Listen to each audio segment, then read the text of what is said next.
Bismillahirrahmanirrahim. Assalamualaikum warahmatullahi wabarakatuh. Alhamdulillah wassalatu wassalamu ala Rasulillah wa ala alihi wa sahbihi ajma'in, amma ba'd.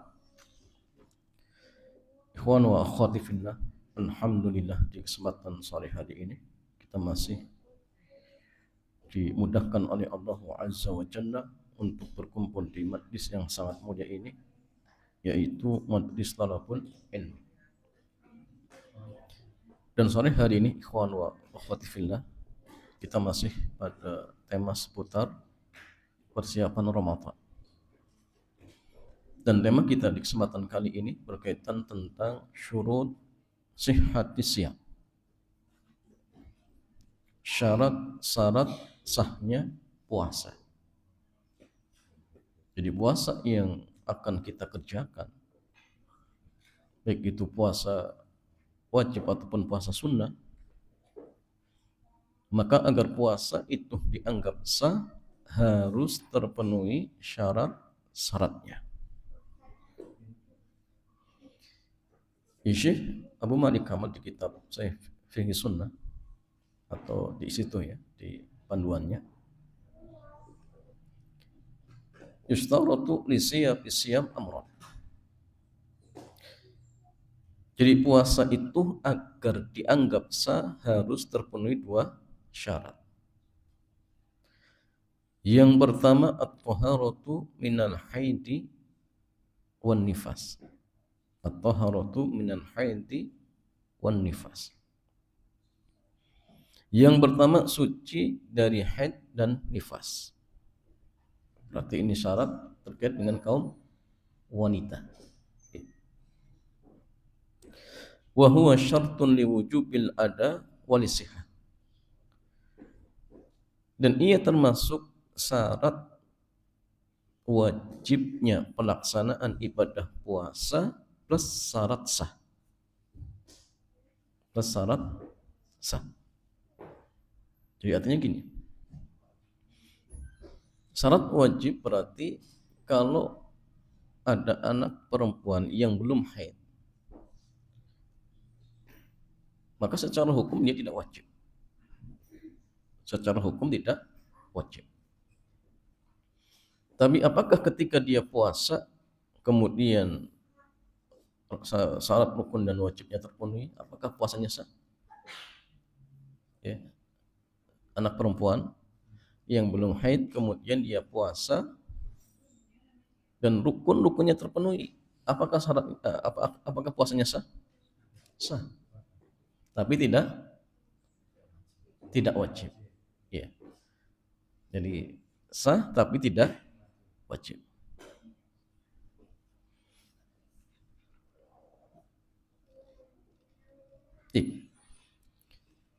Wa sayatil kalamu ala dzalika qariban, dan akan datang pembahasannya ya, dalam waktu yang dekat.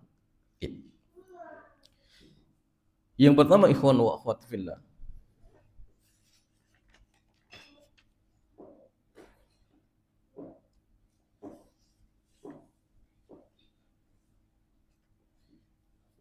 ya, syarat sah puasa adalah suci dari haid. Maka ini menunjukkan jamaah sekalian bahwa wanita haid itu satu, tidak wajib berpuasa ketika itu. Jika dia tetap puasa, puasanya tidak sah. Kemudian wajib untuk mengganti di hari yang lain. Ya, wajib. Tapi kalau sholat kan ini tidak jamaah, tidak diganti. Tapi kalau puasa diganti. Dan dalilnya hadis dari Nabi bahwasanya mereka para sahabat itu ketika haid dipindahkan untuk mengqadha puasa, wala nukmar bi qada'is salat, dan dia dipindahkan untuk mengqadha salat. Ya jamaah sekalian, Allah Azza wa Jalla tidak sedang menggugurkan ibadah wanita, tidak, tetapi sedang memuliakan mereka. Haid dan nifas bukan dosa, bukan juga aib. bukan juga penghalang kedekatan kepada Allah. Sehingga artinya wanita dalam kondisi haid dan nifas, apakah masih bisa ya bagi mereka untuk mendekatkan dirinya kepada Allah? Masih, dengan berbagai amal-amal ibadah yang lain. Contoh zikir, boleh kita jamaah? Boleh. Baca Quran, silang pendapat. Ya. Ada yang mengatakan boleh dengan catatan tidak pegang mushaf. Ada yang mengatakan tidak boleh secara mutlak, walaupun dengan hafalan. Dan di antara yang berpendapat seperti ini, di antaranya Syekh Dr. Shalih Ibn Fauzan, dia mengatakan tidak boleh, walaupun dengan hafalan. Ya, ada yang mengatakan tidak boleh, tapi sebagian ada yang mengatakan dibolehkan. Ya. Mereka menganggap karena zikir itu boleh dan baca Quran juga zikir, maka sebagaimana zikir dibolehkan, berarti baca Quran juga diperbolehkan. Akhirnya ketika sholat id itu, wanita-wanita haid diperintahkan untuk ikut menghadiri id. Apa tujuannya? Di antaranya untuk bertakbir. Di antaranya untuk mengucapkan takbir. Dan takbir itu zikir tidak? Zikir. Sehingga ini dijadikan hujah oleh sebagian para ulama kita, berarti wanita haid boleh untuk zikir. Sehingga diperluas lagi. Oh, berarti baca Quran juga diperbolehkan. Jika dalam artian tidak memegang mushaf. Dan Allah alam jamaah sekalian, kalau Anda lebih condong boleh. Yang penting jangan pegang mushaf. Karena kalau dikiaskan dengan dalam artian orang dalam kondisi junub, ini nggak sama. Kalau orang junub mungkin ya ini lebih istilahnya tegas lagi larangannya. Karena kalau junub itu mungkin dihilangkan dengan apa? Mandi segera. Tapi kalau haid bisa tidak jam? Nggak bisa, mau mandi tetap ya hadas besar. Ya, sehingga yang mengatakan tetap dibolehkan, wallahu taala alam, itu lebih kuat. Ya. Kamakan. Ya, kemudian Mas Salian, hal ini menunjukkan kepada kita sekalian bahwa agama ini dibangun di atas rahmat, bukan pemaksaan. Ya. Itu pula Allah tidak menginginkan ibadah yang menyakiti tubuh. Itu pula tidak semua meninggalkan ibadah berarti dosa. Ya. Tidak semua bentuk meninggalkan ibadah termasuk dosa. Itu pula Islam adalah agama keseimbangan antara ruh dan jasad. Ini yang pertama, jadi suci dari haid dan nifas. Yang kedua, an-niyatu, niat.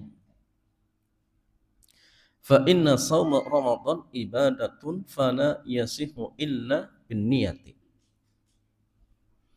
Maka puasa Ramadan adalah ibadah, sehingga ia tidaklah akan sah kecuali dengan niat. Kasairin ibadat, seperti ibadah-ibadah yang lainnya. Allah Azza wa Jalla berfirman, wa ma umiru illa liya'budullaha mukhlishina lahuddina hunafa. Dan tidaklah mereka diperintahkan kecuali agar beribadah kepada Allah dengan mengikhlaskan agama kepadanya. Ya.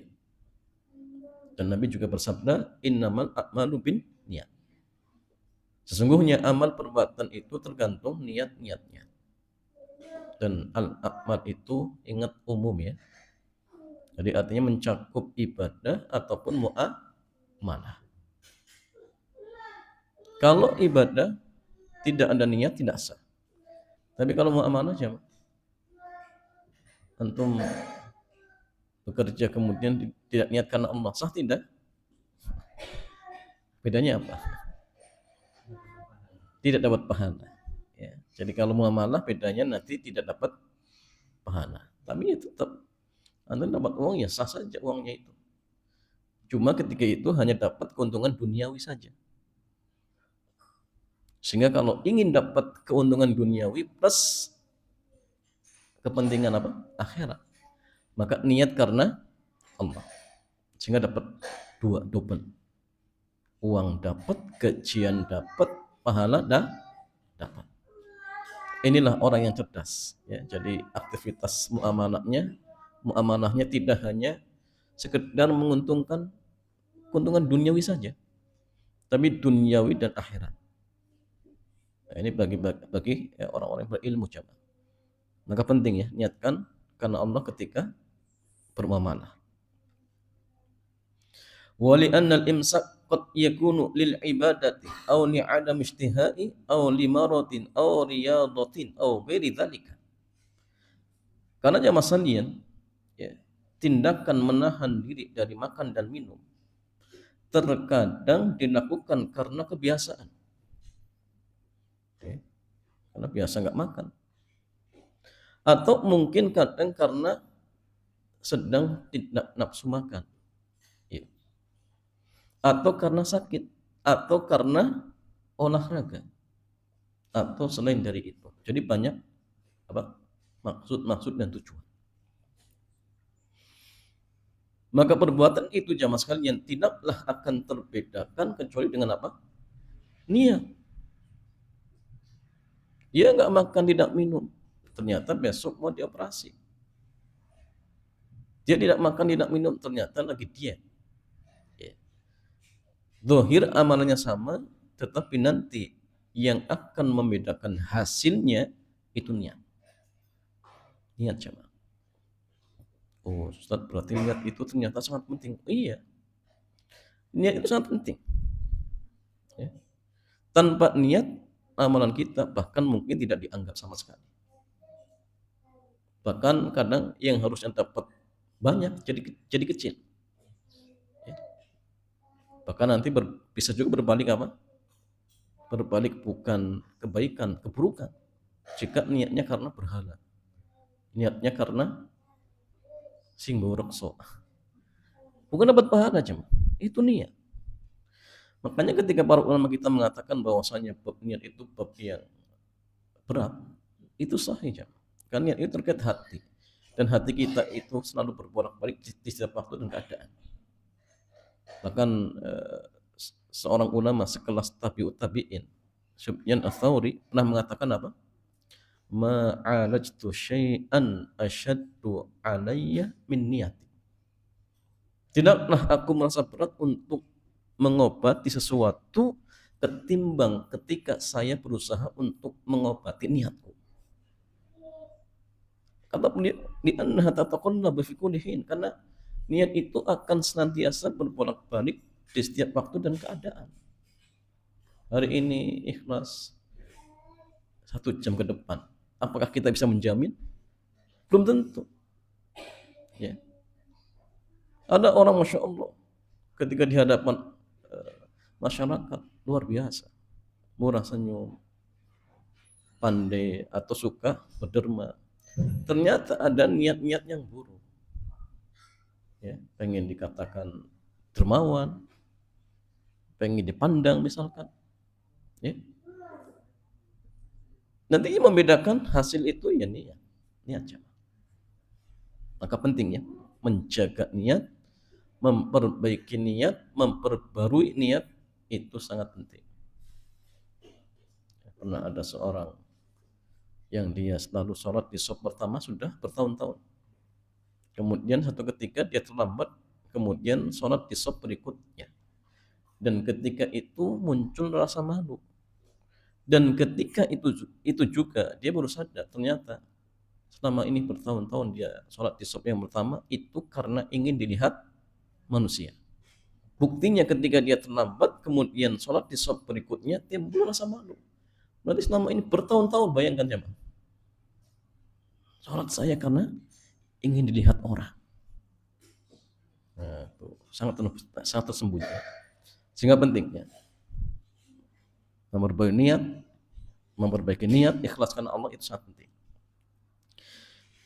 Ya jemaah sekalian, Allah Azza wa Jalla tidak menilai lapar dan haus kita. Tetapi Allah akan menilai siapa yang kamu tuju dengan lapar dan haus itu. Untuk apa jemaah? rasa haus kita, rasa lapar kita itu ditunjukkan untuk siapa? Untuk Allah, untuk laporan apa cama? Kalau anak-anak di sekolahan, atau untuk karena bosnya mungkin yang mewajibkan. Itu nanti hasil yang membedakan, apa niat yang membedakan. Jadi niat itu jangan sekali lapar bisa tanpa niat lapar bisa karena diet, bisa karena sakit, bisa karena tidak selera. Jadi, tanpa niat lapar itu ya mungkin niatnya tadi diet, sakit, nggak ada selera. Tapi dengan niat lapar menjadi ibadah, haus jadi ketaatan, menahan diri jadi bentuk pendekatan diri kepada Allah. Itu dengan apa? Niat. Sehingga hal ini memberikan pelajaran bagi kita bahwa ibadah itu hidup karena niat. Amalan kecil bisa besar dengan niat. Wa kam min amalin sagirin tukabbiruhun niyah. Berapa banyak amalan yang kecil berubah menjadi besar karena niat. Karena niat penting jam. Kemudian amalan besar bisa gugur tanpa niat. Hapus ya. Karena mungkin niatnya bukan karena Allah. Makanya ketika kelak di akhirat itu Allah akan menampakkan amal-amal orang kafir kemudian dijadikan seperti fata morgana. Wa qadimna ila ma amilu min amalin faja'alnahu haba'an mansura. Dan kami akan perlihatkan amal yang dulu mereka kerjakan di dunia. Lalu kami jadikan bagaikan debu yang berterbangan. Banyak, tetapi enggak ada nilainya. Kenapa? Ya tadi, niatnya tidak benar. Niatnya rusak. Al-Imam An-Nawawi beliau mengatakan, la yasihu as-shaumu illa bin niyatin wa mahalluhal qalbu. Puasa itu tidaklah sah kecuali dengan niat dan tempatnya di hati. Niat itu tempatnya di hati bukan di lisan. Buktinya gini jemaah. Ketika misal sholat duhur, hati kita niatnya duhur, waktunya juga duhur, tapi yang terlafadzkan asar, usolli fardul asri lillahi ta'ala misalkan, tapi hatinya duhur, waktunya juga duhur, tapi lisannya mengucapkan asar. Kira-kira jamaah sekalian, sholat tersebut sah tidak? Waktunya zuhur, sholatnya memang zuhur, hatinya niatnya zuhur, cuma yang terlafadzkan adalah asar. Pertanyaannya, sah tidak sholatnya? Sah tidak? Kok beda? Jawabannya sah. Kenapa jamaah sekalian? Karena yang teranggap hati yang teranggap. Sekarang dibalik jamaah. Sholatnya zuhur, waktunya memang zuhur, hatinya niatnya asar, yang terlafadzkan zuhur, usolli fardhu zuhri arba'a rakaat ya, lillahi ta'ala, bahkan fasih ya. Lafadznya zuhur, tapi hatinya asar. Waktunya zuhur, sholatnya zuhur, hatinya asar, lafadznya juga zuhur. Sah tidak jamaah? Tidak sah. Kenapa? Karena yang teranggap adalah apa yang ada di dalam hati.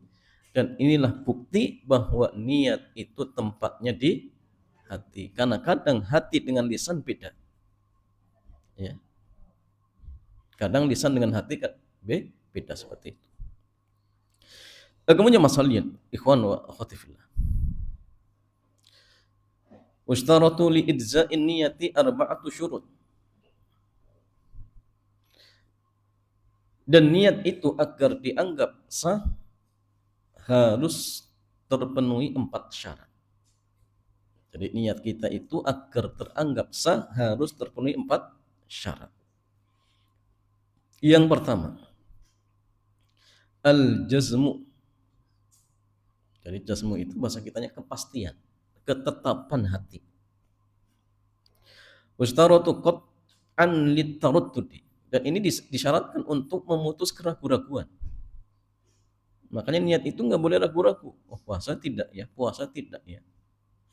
Sehingga nanti ada pembahasan para ulama, bagaimana kalau seorang ragu-ragu membatalkan puasa? Boleh tidak, jam? Jawabannya tidak boleh. Tapi masalahnya kalau sudah terjadi, apakah puasa itu batal secara otomatis atau masih dianggap sah? Nah, puasa hari pertama karena apa? Lapar, akhirnya batal tidak ya? Batal tidak. Akhirnya cari warteg, ternyata nggak dapat. Akhirnya udahlah, selanjutkan saja. Pertanyaannya, ketika ragu-ragu tadi sah tidak? Hah? Sah? Sah? Silang pendapat ya. Sebenarnya ulama mengatakan tidak sah. Kenapa? Berarti niatnya tidak jazm. Padahal niat itu harus jazm pasti. Ya. Ini kan ada ragu-ragu. Tapi ada sebagian ulama yang mengatakan kalau benar masih ragu-ragu, masih dianggap sah. Apa hujahnya? Hujahnya gini. Al-yakinu la yazulu bisyak. Jadi sesuatu yang yakin itu tidak akan hilang dengan sebab adanya keraguan. Kalau orang ragu, kembalikan pada hukum asal. Sekarang gini, awalnya dia niat pasti, kemudian muncul ragu-ragu, batal tidak. Berarti kan ragu-ragu. Maka yakin itu tidak bisa hilang dengan ragu-ragu. Berarti hukum asalnya apa? Masih ada niat. Maka sebagian ulama mengatakan kalau masih sebatas ragu-ragu saja, maka puasanya masih teranggap sah. Dan ini pendapat dari Syekh Muhammad bin Shalih Al-Utsaimin rahimahullah. Dan kalau ada macam-macam, kalau hanya sebatas ragu-ragu, insya Allah tidak sampai. Tapi kalau pasti, saya batalkan dalam hati. Pas cari warteg nggak dapat, cari nasi padang tidak dapat. Akhirnya, ya lanjutkan saja lah. Batal tidak jamaah? Batal tidak? Batal. Artinya sudah yakin, saya batalkan. Pas cari makanan nggak dapat, akhirnya kalau begitu saya lanjutkan saja. Batal tidak? Batal. Kenapa? Karena jazm tadi sudah hilang secara totalitas. Tapi kalau masih setengah-setengah tadi, ragu-ragu tadi, maka silang pendapat di kalangan para ulama kita. Sehingga yang paling hati-hati ya jangan ragu-ragu jemaah. Jangan ragu seperti itu. Kemudian masalin ikhwan wa akhwati fillah. Jadi Allah Azza wa Jalla ingin ibadah yang kita lakukan itu dengan kepastian, bukan spekulasi, tipu-tipu, bukan jemaah. Karena ibadah itu ingat bukan eksperimen, bukan tebakan, tapi keputusan yang dibangun di atas kesadaran. Biar dia sadar, dia itu sekarang nggak makan, itu karena siapa? Karena tetangganya, karena orang tuanya, karena gurunya, atau karena Allah. Itu penting jemaah. Karena menghadirkan hal-hal seperti ini, itu akan menjadikan orang khusyuk ketika ibadah. Sehingga ketika dia jalan, oh saya lagi ibadah kepada Allah, lagi puasa. Diajak orang berantem, dia katakan saya lagi puasa. Itulah pentingnya. Jadi ruh ibadah itu melekat. Bukan hanya sekedar apa? Rutinitas biasa, nggak makan sampai apa? Maghrib, dan itu buka. Sehingga yang terjadi akhirnya keluar Ramadan ya sama saja. Jiwa kita nggak terdidik. Ya, maka penting ya. Menghadirkan hal-hal tadi itu sangat penting. Karena di antara dampak positifnya jiwa kita akan terdidik menjadi hamba-hamba yang taat kepada Allah Subhanahu wa taala. Itu penting. Kemudian akhwatifillah. Jadi pelajaran buat kita bahwa ibadah itu harus lahir dari ketegasan hati. Ya.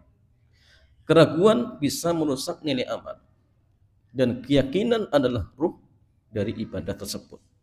Oke. Ini yang pertama. Jadi ingat harus jazm, pasti. Ya. Tidak boleh kemudian ragu. Yang kedua, syarat yang kedua agar niat itu teranggap sah, at-ta'yinu, penentuan. Maksudnya gini, jenis ibadah kita itu apa ditentukan. Ya, itu penting. Fala budda min ta'yinin niyati min shaumi Ramadan wa shaumil fardi wan wajib. Maka harus menentukan niat pada puasa Ramadan, ya, puasa fardu dan puasa wajib yang lain. Wala yakfi ta'yinu mutlaqis shaum, dan tidak cukup hanya dengan menentukan niat puasa secara mutlak. Oh, saya puasa saja, enggak cukup. Tapi tentukan nama jenis puasanya apa. Ya. Tidak pula cukup menentukan puasa tertentu. Oh, saya puasa lah, enggak bisa. Ya, maksudnya selain Ramadan yang wajib-wajib ya, nazar, puasa qadha, puasa kafarat, itu juga sama, tentukan. Menurut mayoritas para ulama jumhur ya. Berbeda dengan pendapat Abu Hanifah. Lebih longgar lagi. Jumhur mengatakan, iya, tentukan jenis puasanya agar niat kita itu dianggap sah seperti itu.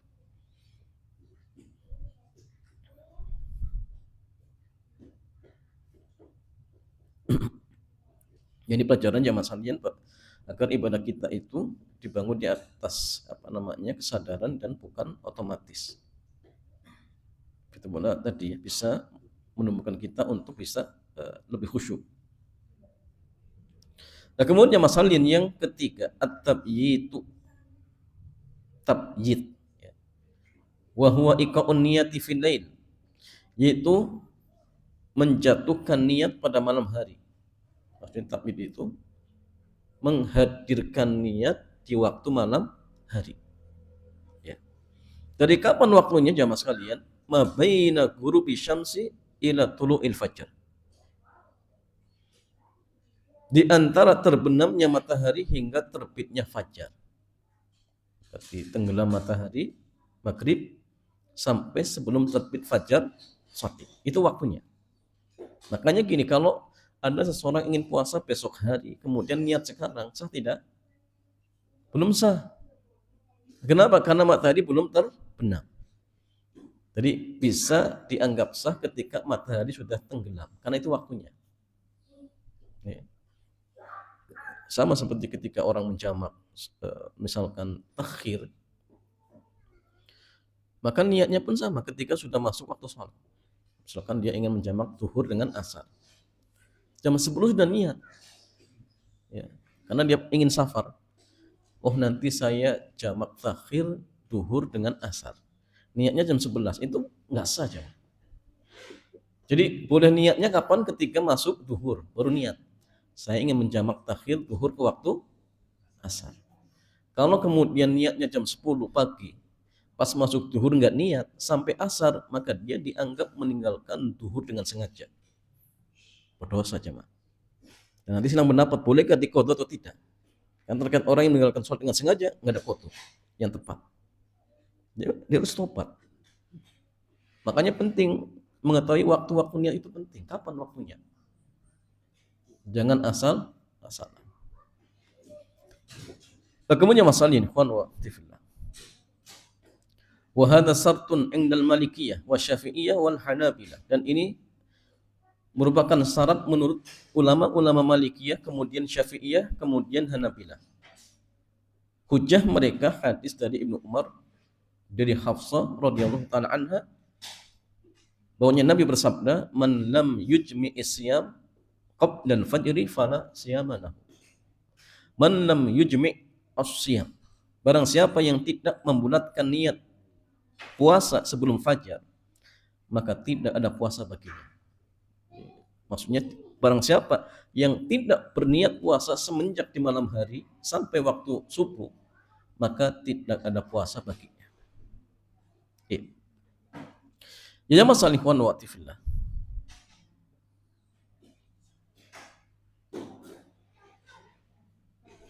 Kemudian saya mengatakan, hal yustaratu tabyitun niyati fis siyami tatawwu. Apakah disyaratkan untuk meniatkan di malam hari dalam puasa sunnah. Misalkan ingin puasa Senin Khamis, apakah juga sama berlaku untuk puasa yang wajib? Kata Syekh Jamal Salian di sini, taqaddama hadisu man lam yujmi isyam qabla al-fajri fala siyama lahu. Telah disebutkan sebelumnya hadis barang siapa yang tidak meniatkan puasa semenjak di malam hari sampai terbit fajar shadiq maka tidak ada puasa baginya. Wa an Aisyah radhiyallahu taala anha qalat, dan dari Bunda Aisyah beliau pernah mengatakan, dakhala alayya nabi dzata yaumin. Di Bunda Aisyah mengatakan Nabi sallallahu alaihi wasallam masuk menemuiku pada suatu hari. Faqala, kemudian ia pun bertanya, hal indakum syai'? Hal indakum syai'? Apakah kalian memiliki sesuatu yang bisa dimakan? Faqulna, kemudian kami menjawab, la, tidak ada. Qala, kemudian Nabi bersabda, fa inni idzan shaimun. Kalau begitu sesungguhnya aku berpuasa saja. Tsumma atana yauman akhar. Kemudian di hari berikutnya, di hari yang lain, beliau mendatangi kami. Jadi Nabi mendatangi mereka lagi. Faqulna, kemudian kami pun mengatakan, ya Rasulullah, dia lana haisun. Wahai Rasulullah, kami diberikan hadiah hais. Jadi hais itu makanan campuran kurma dan samin.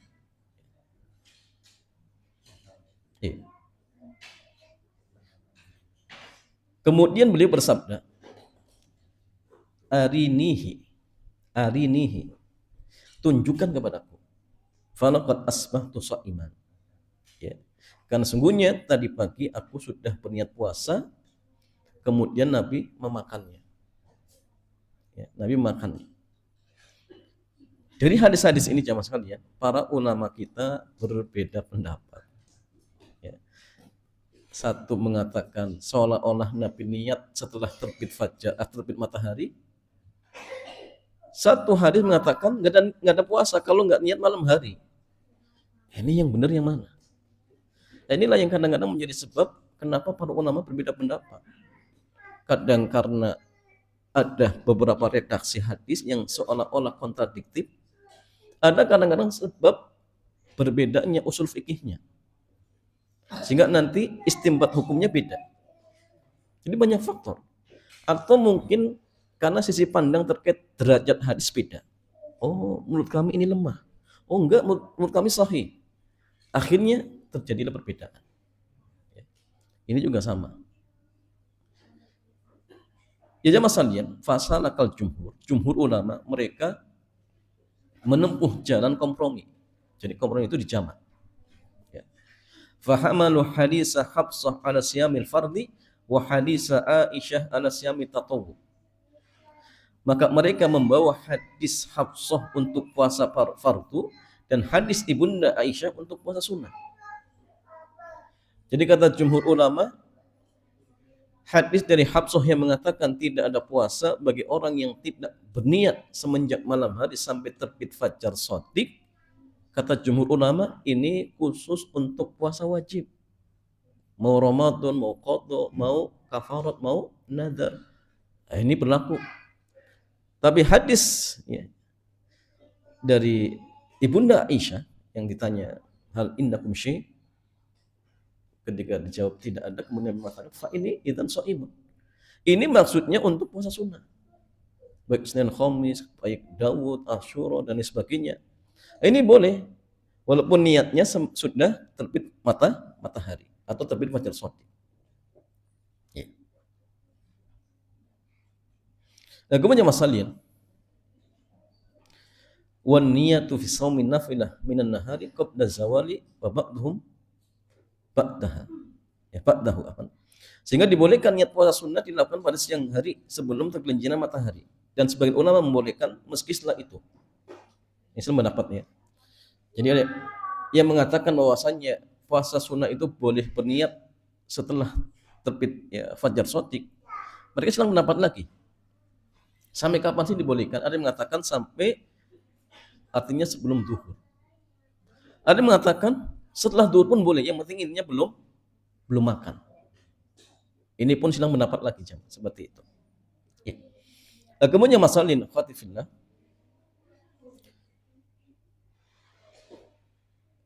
Syekhul Islam beliau mengatakan, wa hadza yadullu ala annaha ansha'a as-sawma minan nahari li anhu qad qala fa inni sha'im. Ketika beliau mengomentari hadis Ibunda Aisyah, maka Syekhul Islam mengatakan, dan ini menunjukkan bahwa beliau Nabi Shallallahu Alaihi Wasallam memulai atau mewujudkan puasa tersebut dari siang hari, karena beliau bersabda, maka sungguhnya aku berpuasa.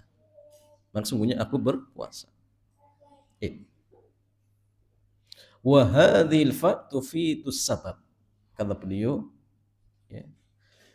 Dan huruf fa di sini berfungsi menunjukkan sebab ataupun alasan, ya. Wal illah fasirul makna, sehingga maknanya inni shaimun li annahu la syai'a indakum, aku berpuasa karena tidak ada makanan di tempat kalian. Berarti kan menunjukkan apa? Enggak puasanya gara-gara apa? Enggak ada makanan. Dan itu ditanyakan ketika apa? Sudah terbit fajar shadiq seperti itu. Begitu pula jamaah kata beliau, wa maklum annahu law qad ajma'a as-sawma min al-lail lam yakun shaumuhu li hadhihi illah. Dan perkara yang maklum diketahui bahwa sekiranya beliau sallallahu alaihi wasallam telah memantapkan niat puasa semenjak malam hari, tentu puasanya bukan karena alasan tersebut. Kalau sudah dari malam hari sudah niat puasa, ya, tentu dia beliau puasanya berarti bukan karena tidak ada makanan. Jadi ketika disebutkan ilahnya, berarti memang niat itu baru muncul ketika memang tidak ada makanan. Ini alasannya. Begitu pula, ya, faqaunuhu fa inni idzan shaimun. Kalau begitu, saya berpuasa. Kalimat idzan itu, ya, asrahu fit ta'lil minal fa. Itu lebih jelas menunjukkan alasan, ya, dibandingkan dengan huruf fa. Fa idzan. Kalau begitu saya puasa. Ya, sehingga mereka mengatakan bahwasannya kalau puasa sunnah iya boleh. Ya. Dan mereka juga jamaah yang memperkuat, ya, argumentasi tersebut dengan fakta bahwa hal inilah yang dipahami oleh para sahabat dari perbuatan Rasulullah Shallallahu Alaihi Wasallam. Ya, faqad thabata insya'u niyati shaumi tatawwu minan nahar. Ya, dari Ibnu Mas'ud, dari Ibnu Abbas, kemudian Abu Ayyub, kemudian Abu Darda, Hudzaifah, kemudian Abu Talha. Ya, ini kata mereka. Kemudian masalahnya, wastadallu kadzalika bi amrin Nabi. Begitu pula mereka berhujjah dengan perintah Nabi kepada orang-orang untuk berpuasa pada hari Asyura. Yang mana puasa tersebut hukumnya wajib sebelum diwajibkan puasa Ramadan. Man akala falyasum baqiyata yaumihi wa man lam yakun akala falyasum. Barang siapa yang telah makan, hendaklah ia menahan diri di sisa harinya, dan barang siapa yang belum makan, maka hendaklah ia berpuasa. Wa dhahaba Malikun wa Lais wa Ibnu Hazm. Nah, ini beda lagi. Jadi ini pendapat pertama mengatakan apa? Ini pendapat jumhur. Kalau puasa sunnah dibolehkan. Kalau wajib tidak boleh. Tetapi jamaah sekalian, Al-Imam Malik, Al-Imam Lais, Ibnu Hazm, dan ini juga diikuti oleh Al-Imam Syaukani, ya, mereka menempuh jalan tarjih. Apa tarjih jamaah? Menentukan satu pendapat yang kuat, membuang pendapat yang lain, namanya tarjih, dikuatkan salah satunya. Fa akhadhu bi hadisi Hafsah. Mereka memilih hadis dari Hafsah. Apa jamaah? Harus niat semenjak mana? Mau sunnah, mau wajib, harus niat semenjak mana? Falam yufarriqu baina shaumin nafl wal fardhi fi istirati tabyitin niyah. Jadi mereka tidak membedakan antara puasa sunnah dan puasa wajib dalam syarat tabyid tadi, niat semenjak malam hari. Ya.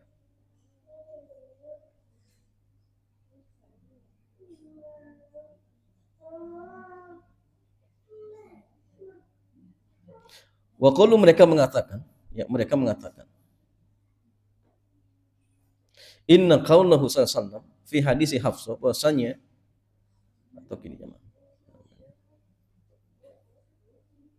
La siyama nakiratun fi siyakin nafi. Itu bentuknya la siyama tidak ada puasa. La siyama tidak ada puasa. Itu nakiro. Apa nakiro jemaah? Umum. Fi siyakin nafi pada konteks nafi peniadaan.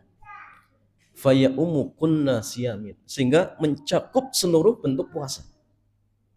Jadi kalau kita belajar usul fikih itu jemaah, kalau ada isim nakiro pada konteks pelarangan ataupun peniadaan, itu berfaedah umum. La ilaha, tidak ada sesembahan. Pada kalimat la, nafi. Berarti memang ini meniadakan segala bentuk peribadahan. Ya. Maka di sini pun sama, la siyama, tidak ada puasa. Berarti semua bentuk puasa, mau puasa sunnah, mau puasa wajib.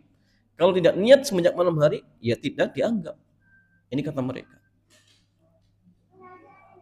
Wala yakhruju anhu illa maqamat dalilu ala annahu la yustaratu fihi tabyid. Dan tidak ada yang dikecualikan darinya kecuali apa yang telah tegak dalilnya. Jadi kalau mengatakan ada pengecualian, datangkan dalil. Mana dalilnya?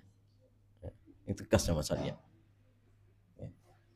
Dan nggak ada dalil. Mana dalilnya? Ustaz tadi kan dalil. Dibantah oleh mereka sama saya.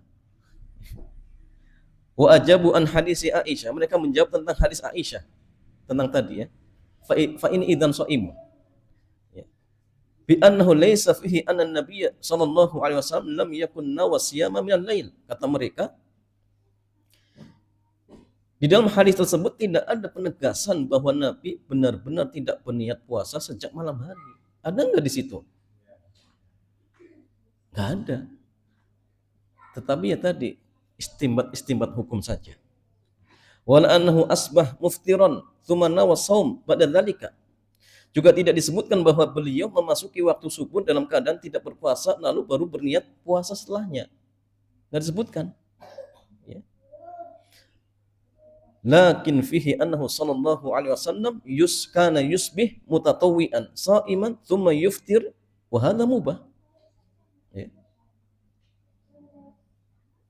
Namun yang ada adalah bahwa beliau memasuki subuh dalam keadaan berpuasa sunnah lalu berbuka. Dan ini diperbolehkan. Hadis yang berikutnya tadi.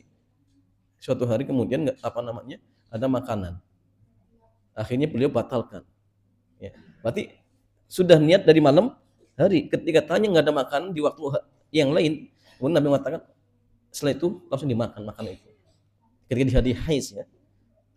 Justru Nabi sudah niat. Di malam hari sudah niat, di pagi hari kemudian ada hadiah makanan dimakan oleh Nabi. Dan membatalkan ketika puasa sunnah boleh tidak jamaah? Boleh. Tapi kalau puasa wajib nggak boleh jamaah. Haram ya. Jadi orang kalau sudah masuk ibadah wajib dibatalkan tanpa udzur syar'i itu haram. Ada orang misalkan jamaah gini. Qadha puasa Ramadan. Pagi hari nggak ada makanan dibatalkan, haram, nggak boleh. Berdosa dia. Atau malam sudah niat saya ingin mengqadha besok hari kemudian tiba-tiba dibatalkan, berdosa. Wajib bertobat. Jadi ibadah wajib tidak boleh dibatalkan tanpa udzur syar'i. Karena lapar, qadha nggak mampu akhirnya batalkan. Itu nggak boleh. Ya. Kalau sunnah boleh, tapi kalau wajib tidak diperbolehkan seperti itu. Bagaimana masalahnya? Fa yahtamilu annahu nawa min al-laili wa arada an yuftir wa yadullu alaihi qauluhu hadis Aisyah falaqad asbahtu sha'iman. Ya. Maka terdapat kemungkinan bahwasanya beliau telah berniat sejak malam hari namun kemudian ingin berbuka. Ya. Hal ini ditunjukkan oleh perkataan beliau dalam hadis Ibnu Aisyah, maka sungguh aku telah memasuki waktu pagi dalam keadaan berpuasa. Ini justru yang ada Nabi sudah niat dari malam hari. Ya.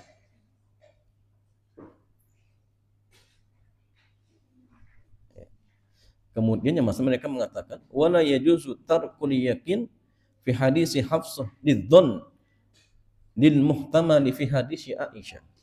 Dan tidak diperbolehkan meninggalkan perkara yang yakin dalam hadis Hafsah demi sesuatu yang masih bersifat dugaan atau kemungkinan dalam hadis Aisyah. Oh, kayaknya di hadis Aisyah itu Nabi baru niat ketika setelah terbit fajar shadiq. Ini kan dhon. Hadis dari Hafsah jelas tidak ada puasa, tegas. Hadis yang tegas tidak bisa dibatalkan dengan hadis yang sifatnya apa? Dugaan-dugaan jamaah. Pilih yang mana jamaah? Itu pula mereka juga membantah ya dengan hadis Asyura bi ananiyah innama sahhat fi nahari Asyura likauni ruju' ila li ghairi maqdurin. Ya. Mereka juga menjawab hadis dari puasa Asyura bahwa niat tersebut hanya sah pada siang hari Asyura dikarenakan mengulangi kembali waktu ke malam hari adalah hal yang tidak mungkin dilakukan saat perintah itu turun. Karena itu baru perintahnya. Itu nggak mungkin. Ya, sehingga pendapat Syekh Abu Malik Kamal beliau mengatakan gini. Kilal madhhabaini yahtamiluhu ad-dalil wastiratu tabjid fit tatawwu ahwat. Ya. Saya penulis kata beliau, kedua madhab tersebut memiliki landasan dalil. Namun mensyaratkan tabjid dalam puasa sunnah adalah lebih hati-hati. Jelas? Jadi masing-masing memang hujahnya kuat. Tapi tadi pendapat yang paling hati-hati tetap sampai pun puasa sunnah diusahakan untuk niat semenjak malam hari seperti itu. Tapi kalau seandainya ada yang berpendapat oh boleh ya silakan. Karena itu pendapat jumhur ulama. Tapi untuk kita ya, kalau ingin puasa sunnah kalau bisa niatkan semenjak malam hari. Walaupun paginya kemudian nggak kuat dibatalkan nggak masalah. Yang nggak boleh itu puasa wajib, baik qadha, baik nadar, baik itu kafarat, baik puasa Ramadan. Kalau sudah niat malam hari, ingat tidak boleh dibatalkan tanpa sebab syar'i, tanpa udzur syar'i. Kalau dibatalkan, maka dia berdosa. Seperti itu. Wajib bertobat kepada Allah Subhanahu wa taala. Ya demikian jemaah sekalian, wallahu taala a'lam bishawab. Ya, mudah-mudahan bermanfaat. Selanjutnya kita buka tanya jawab. Dipersilakan. Ya, alhamdulillah. Kita memasuki sesi tanya jawab. Barangkali dari Himanullah ada yang mau bertanya. Silakan.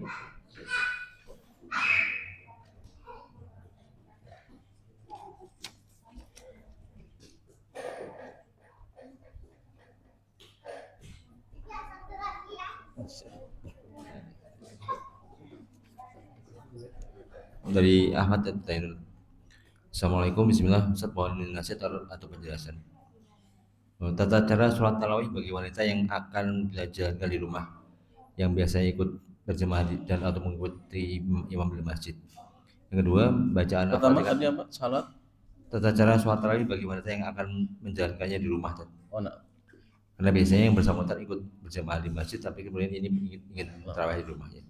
Kedua, bacaan Al-Fatihah itu selain dibaca dalam sholat atau yang sudah ada di awal Al-Quran, dibaca atau digunakan untuk apa saja, karena pada prakteknya digunakan untuk macam-macam dalam praktek umat Islam. Jazakallahu khairan. Nah, ya jamaah sekalian, tata cara sholat tarawih bagi seorang wanita yang ingin sholat di rumah, maka tata caranya sama seperti sholat sunnah yang lain. Ya. Artinya ya kerjakan 2 rakaat, ya, 2 rakaat salam, tanpa ada bacaan Bilal, nggak ada. Jadi langsung saja, tanpa komat ya, Jadi langsung niat, kerjakan 2 rakaat, kemudian salam, ya. Setelah itu bangkit lagi 2 rakaat, salam, tanpa ada zikir tertentu. Ya. Tapi yang sunnah 2 rakaat berhenti, istirahat dulu. Tambah 2 rakaat salam, 2 rakaat salam berhenti. Setelah itu silakan tutup dengan witir. Bolehkah kalau misalkan witirnya ingin diakhirkan? Ya boleh saja, tidak masalah. Ya. Kecuali kalau kita ikut imam di masjid, ya ikut sampai selesai. Tapi kalau perempuan di rumah, bebas. Mau witirnya nanti diakhirkan boleh, mau langsung pun tidak masalah. Tapi kalau khawatir ya, bangunnya kebablasan, apalagi kemudian repot, mau bikin makanan dan sebagainya, sudah tutup saja dengan witir. Nanti kalau kemudian malam hari ada waktu, silakan tahajud tanpa witir. Seperti itu. Kalau kemudian misalkan ingin memperpanjang sholatnya, bolehkah pegang mushaf? Boleh, tidak masalah. Kalau sholat sunnah boleh. Kalinya Ibunda Aisyah itu pernah diimami oleh budaknya, dan budaknya baca mushaf. Nah itu sholat sunnah ya, tidak masalah. Bolehkah kemudian pakai HP? Boleh. Tapi ingat ya, jangan sampai kemudian sambil buka WA. Ya, apalagi balas WA itu masalah nanti jamaah. Tapi murni buka mushaf saja, itu tidak masalah, diperbolehkan. Apalagi misalkan ingin menghatamkan, tidak masalah sambil baca. Ya. Sehari 1 juz misalkan, atau mungkin dibagi setengah juz untuk pas sholatnya, setengah juznya di luar sholatnya, sehingga 30 hari bisa minimalnya hatam 1 kali. Dan ini jamaah minimalnya kita seorang muslim pas nanti Ramadan minimal pernah hatam walaupun hanya 1 kali. Karena Nabi itu jamaah ketika masuk Ramadan beliau memurojaah dan disimak oleh malaikat Jibril dan sampai hatam seperti itu. Kalau kemudian bisa lebih dari itu, ya jelas itu lebih baik. Tapi kalaupun tidak bisa, minimal sekali hatam ketika Ramadan seperti itu. Ya, kemudian yang kedua terkait surat Al-Fatihah jamaah sekalian. Selain dibaca ketika sholat, untuk apa saja? Ya jawabannya banyak. Untuk dibaca di luar sholat. Begitu pula untuk meruqyah bisa. Yes. Para sahabat pernah diminta untuk meruqyah kepala suku, kemudian dibacakan Al-Fatihah. Maka ini bacaan yang manjur ya, karena intinya Quran itu ada di surat Al-Fatihah. Jadi Al-Fatihah itu umul Quran. Dan intinya Al-Fatihah pada kalimat apa? Pada ayat apa? Iyyaka na'budu wa iyyaka nasta'in. Nah, sehingga Al-Fatihah itu Masya Allah surat yang sangat luar biasa. Di samping artinya di dalam sholat menjadi syarat sahnya sholat, di luar sholat pun jamaah sangat dianjurkan untuk dibaca. Tapi ingat, tidak boleh kemudian mengkhususkan tanpa dalil. Sebagian orang suka ngirim-ngirim Al-Fatihah. Ya. Dibedakan dengan yang lain itu dalil. Sehingga tanpa dalil maka tidak dibolehkan. Karena secara umum ya, surat Al-Quran ketika kita baca maka akan dilipat gandakan satu hurufnya sampai 10 kebaikan. Man qara'a harfan min kitabillahi falau hasanah wal hasanatu bi asyri amsalihah. Jadi barang siapa yang membaca satu huruf dari Al-Quran maka dia akan mendapatkan satu kebaikan, dan satu kebaikan itu akan dilipat gandakan menjadi 10 kebaikan, dan itu umum baik Al-Fatihah ataupun yang lainnya seperti itu. Wallahu taala a'lam. Pertanyaan dari grup. Assalamualaikum Ustaz, izin bertanya, untuk ibu menyusui lebih baik ikut puasa Ramadan atau tidak? Karena kondisi anak kami masih 2 bulan dan saat ini full ASI dan ibunya bekerja. Ya masalahnya wanita yang menyusui dia punya udzur untuk tidak puasa. Punya udzur untuk tidak puasa. Sehingga gini, mana yang terbaik, puasa atau tidak? Kembali kepada fisik si ibu tersebut. Kalau gini, dengan berpuasa akan membahayakan dirinya atau bahkan membahayakan apa? Anaknya, maka jelas sangat-sangat dianjurkan untuk tidak puasa. Tetapi nanti apa kewajibannya? Memang Islam pendapat ya, bahkan kurang lebih ada 5 pendapat. Ya. Pendapat yang paling enak, pendapat yang mengatakan tidak ada qadha, tidak ada fidyah. Ini pendapatnya Ibnu Hazm. Kenapa? Ada dalil. Ada dalil tidak wanita hamil atau wanita menyusui kemudian disuruh qadha, disuruh fidyah? Enggak ada. Makanya Ibnu Hazm mengatakan tidak ada kewajiban apapun.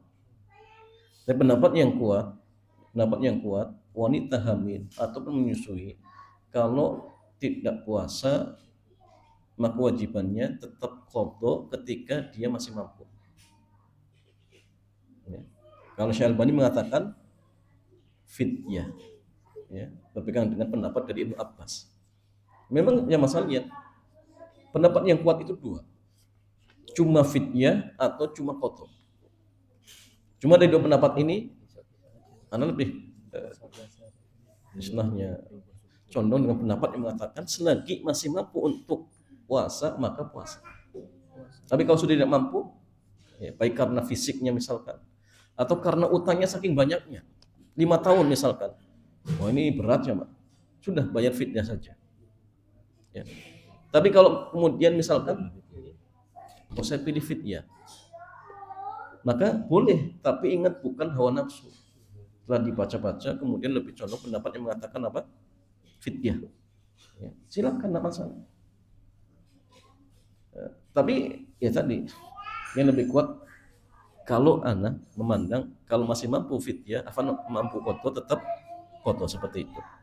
Tapi kalau sudah tidak mampu maka silakan bayar fidyah. Dan fidyahnya nanti gini jemaah. Kalau misalkan bahan mentah, maka setiap satu harinya kewajibannya mengeluarkan 1,5 kg beras. Diberikan kepada satu orang fakir ataupun miskin. Dan kalau bisa dikasih apa? Makan, lauk pauk, sarden ataupun telur misalkan. Ini yang paling hati-hati. Atau yang kedua, makanan jadi. Standarnya ingat mengenyangkan. Bisa warteg atau nasi padang, bukan nasi kucing. Kalau nasi kucing satu pun belum kenyang ya masalahnya.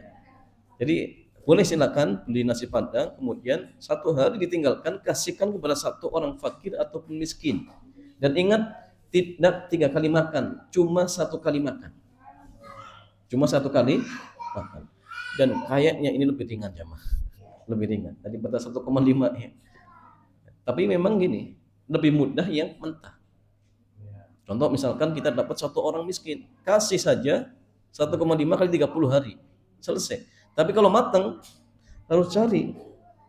Kalau misalkan ingin dikeluarkan 1 hari, berarti 30, kasihkan mungkin 30 orang. Kan nggak mungkin satu orang dikasih 30. Dimakan tidak jamaah? Kan dimakan. Ya. Sehingga pilihan silakan mana yang mudah, bisa matang ataupun mentah seperti itu. Wallahu taala a'lam. Ini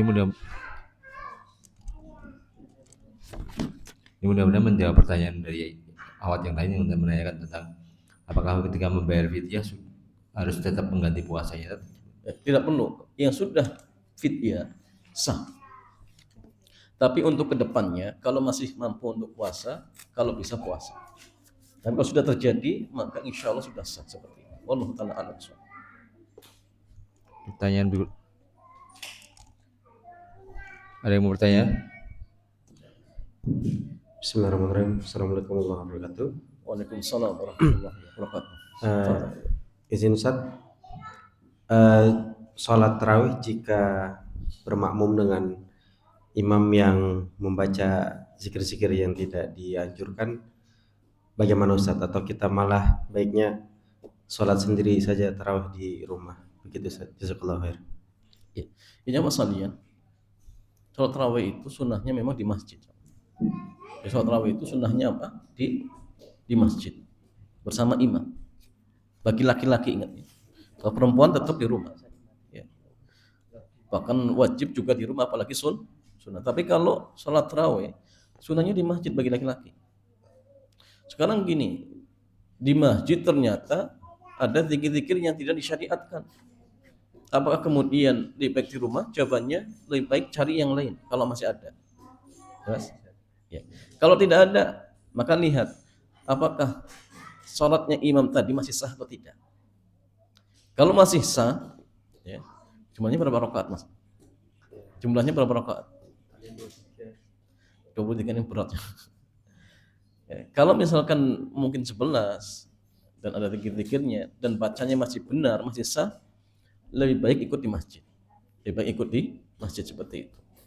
Tapi kalau 23, ini kembali ke ya kita sendiri kuat tidak. Kalau kuat dan sholatnya masih sah, tetap yang terbaik ikut berjamaah di masjid. Seperti itu. Ya. Wallahu taala alam. Pertanyaan berikutnya, Tad. Semoga Allah Ta'ala memberkahi Ustaz dan keluarga dan tim dari Khair, Masya Allah, amin. Dan semua kaum muslimin semuanya. Izin bertanya Ustaz, kapan seseorang dikatakan safar? Atau kapan orang safar boleh tidak berpuasa Ramadan? Kemudian yang ketiga, saya pernah membaca fatwa Syekh Muhammad bin Shalih Al-Utsaimin rahimahullah bahwa orang yang safar selama ia berniat pulang ke kampung halamannya, maka ia tetap menjadi musafir meskipun ia tinggal di tempat rantau bertahun-tahun. Apakah orang yang seperti ini boleh tidak berpuasa Ramadan dan termasuk yang mendapat usul? Nah, pertama tadi, kapan orang dianggap Ya, dikatakan safar. ya. Gini jemaah, orang yang dianggap safar itu satu, ketika safarnya sudah berjarak secara adat istiadat dianggap safar. Memang sebagian ulama mengatakan apa? Dengan jarak kurang lebih 85 km. Tapi pendapat yang tepat, pembatasan jarak itu hanya kasus-kasus tertentu. Ya, karena memang kalau kita merujuk bagaimana safarnya Nabi yang kemudian sudah menjamak ataupun mengqashar, nah ternyata beda-beda kan? Ternyata beda-beda. Kadang lebih pendek, kadang lebih panjang. Tapi beliau mengqashar. Sehingga seperti Syekhul Islam kemudian Al-Imam Asy-Syaukani, mereka menyimpulkan yang tepat itu kembali kepada adat. Kenapa? Karena ketika Nabi safar ke sini dan jaraknya mungkin lebih pendek daripada ketika di waktu yang lainnya. Karena memang dianggap masyarakat setempat jarak tersebut itu sudah dianggap safar. Sehingga untuk ya di zaman kita pun sama. Ketika masyarakat sudah menganggap jarak itu dianggap safar, berarti safar. Ya. Kalau belum, berarti belum dianggap safar. Tapi gini jamaah, yang di masalah kalau misalkan kita tidak tahu adat setempat menganggap safar atau tidak, karena mungkin itu kita orang baru ya. Terus bagaimana? Kalau kita tidak tahu adatnya, kebiasaannya menganggap safar atau tidak, maka kita kembali kepada jumhur yang mereka membatasi kurang lebih dengan jarak sekitar 85 km. Jadi kalau perjalanan kita sudah 85 km, maka berarti perjalanan itu dianggap safar. Ini yang pertama. Yang kedua, ingat safarnya untuk hal yang mubah, bukan untuk hal yang haram. Ada orang ingin nyuri ke Jakarta, akhirnya saya dapat rukhsah tidak puasa. Nah ini nggak bisa. Kenapa? Karena safarnya safar kemaksiatan. Jadi safarnya mubah atau safar ibadah. Ya. Maka ini dikatakan boleh mengambil rukhsah safar. Nah, kemudian yang masalahnya dari kapan dia dibolehkan untuk buka? Misalkan contoh gini, dia mau safar besok hari. Dari kapan dia kemudian boleh untuk nggak puasa? Ya, dari kapan dia? Apakah dari subuh sudah boleh makan? Walau alam kalau kita merujuk bolehnya orang mengambil rukhsah safar itu semenjak dia sudah keluar dari tempatnya. Kalau misalkan di desa kita ada gerbang, berarti ketika dia sudah berjalan kemudian keluar dari pintu gerbang, maka semenjak dari situ dia sudah dibolehkan untuk mengambil rukhsah safar. Kalau di rumah jangan, karena khawatir misalkan ternyata nggak jadi, sudah makan ternyata nggak jadi safar, ini repot sama kalian. Makanya tunggu keluar dulu, silakan. Setelah itu baru ambil rukhsah safar seperti itu. Kemudian apa lagi?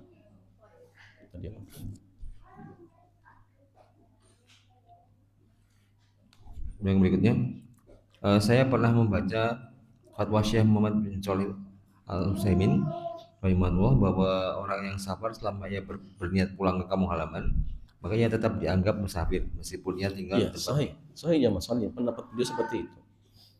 Dan ini memang juga selalu mendapat.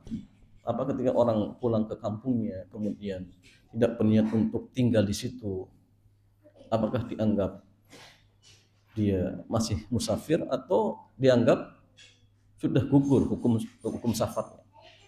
Ada ulama yang mengatakan tetap dia dikatakan musafir selagi dalam artian hanya untuk singgah saja.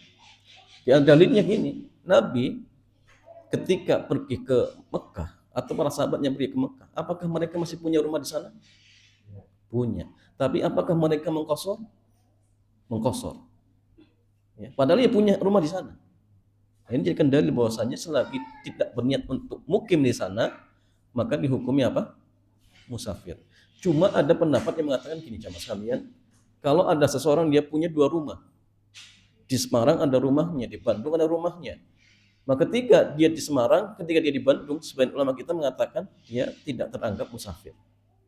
Kenapa? Karena di 2 tempat itu ada rumahnya seperti itu. Makanya gini, kalau Anda lebih hati-hati, selagi itu rumah sendiri, bukan rumah orang tua ya, rumah sendiri, dia bikin rumah sendiri, ya. Kemudian merantau ke Jakarta. Pas pulang ke rumah, maka yang lebih hati-hati tetap disempurnakan. Memang ada yang mengatakan seperti tadi ya, pendapat Syekh Muhammad bin Shalih Al Utsaimin mengatakan dia dianggap musafir selagi dalam artian hanya untuk singgah saja, seperti itu. Tapi ya, kalau memang itu rumah sendiri lebih hati-hati apa disempurnakan seperti itu. Wallahu taala a'lam.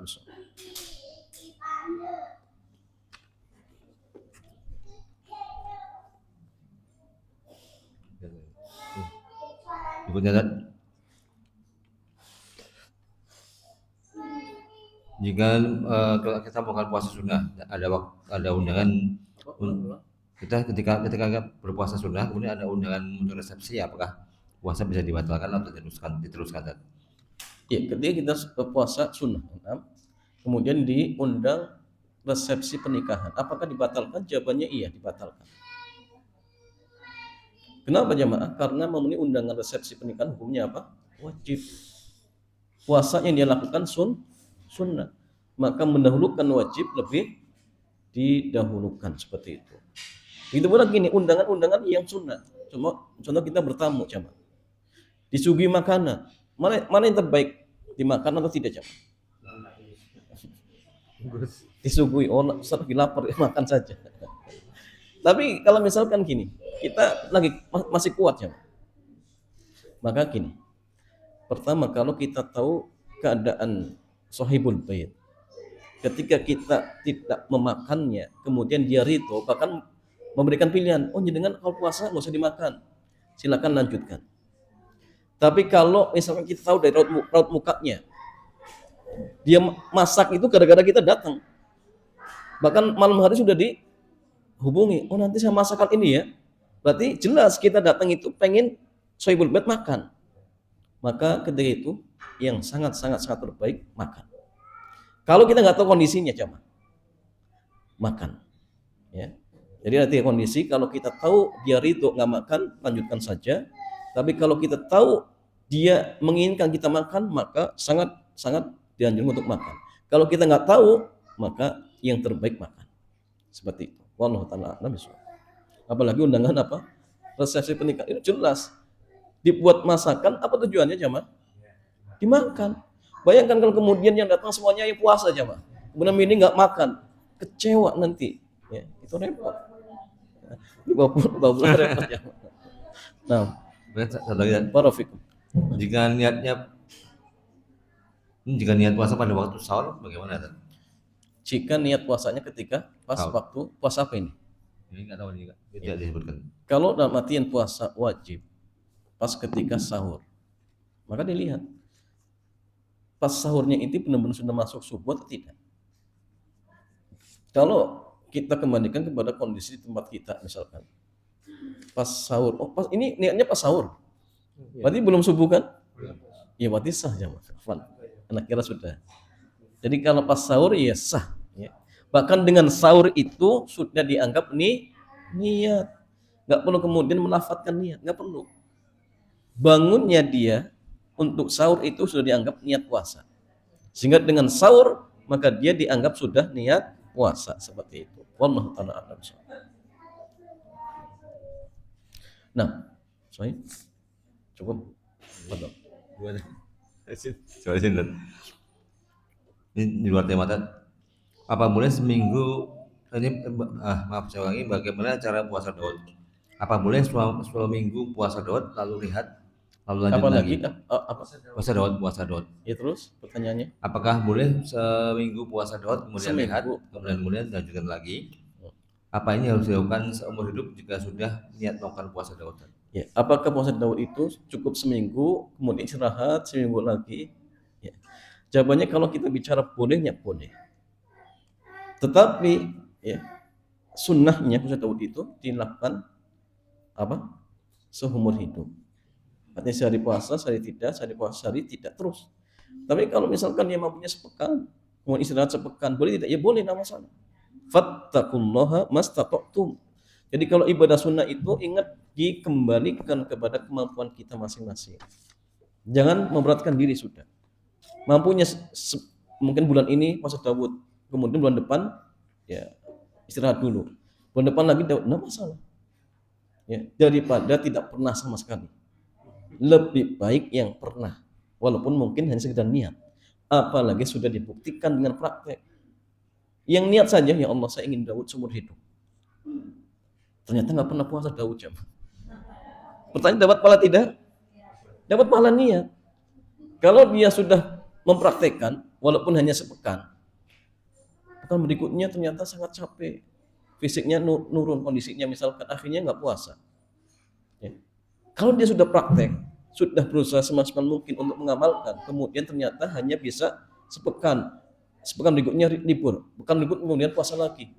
Orang seperti jamaah, kalaupun misalkan ada hari-hari yang tidak puasa tadi, maka dengan niat tersebut dia dicatat mendapatkan pahala amal. Tapi kalau dipraktekkan, dilipat gandakan sampai lebih dari 700 kali lipat. Kalau dibuktikan lagi, sehingga nggak ada ruginya, maka tidak masalah sesuai dengan kemampuan kita masing-masing seperti itu. Wallahu ta'ala a'lam. Satu lembar terakhir, pertanyaan terakhir. Bagaimana hukumnya pijat urat dengan orang muslim yang tidak sholat? Pijat urat dengan orang muslim yang tidak sholat. Laki-laki dengan laki-laki yang penting. Perempuan dengan perempuan. Pertanyaan berikutnya, dan jika tukang pijatnya itu laki-laki, apakah muslimah yang sudah sepuh atau lanjut usia boleh pijat dengannya? Itu syaratnya gini, laki-laki dengan laki-laki, perempuan dengan perempuan. Perkara kemudian yang pijat tidak sholat, selagi bukan dukun, ya, dia hanya sekedar ya, pijat refleksi dan lain sebagainya. Jadi pengobatan herbal ya atau medis, maka itu tidak masalah. Tapi kalau kemudian ada campi-campinya, ya jelas ini dukun. Kalau seperti ini maka tidak dibolehkan. Jangankan sampai berobat, mendatangi saja sudah tidak dibolehkan. Tapi kalau murni dia tukang pijat, tapi dia nggak sholat atau bahkan non muslim, maka tidak masalah. Karena ini terkait perkara duniawi, ya, maka tidak masalah. Tapi kalau kemudian lawan jenis walaupun sudah sepuh, tetap tidak diperbolehkan seperti itu. Wallahu ta'ala a'lam bissawab. Demikian ya Mas Anian, mudah-mudahan kajian di kesempatan sore hari ini bermanfaat. Kita cukupkan. Subhanakallahumma bihamdik, asyhadu an la ilaha illa anta, astaghfiruka wa atubu ilaik. Assalamualaikum warahmatullahi wabarakatuh.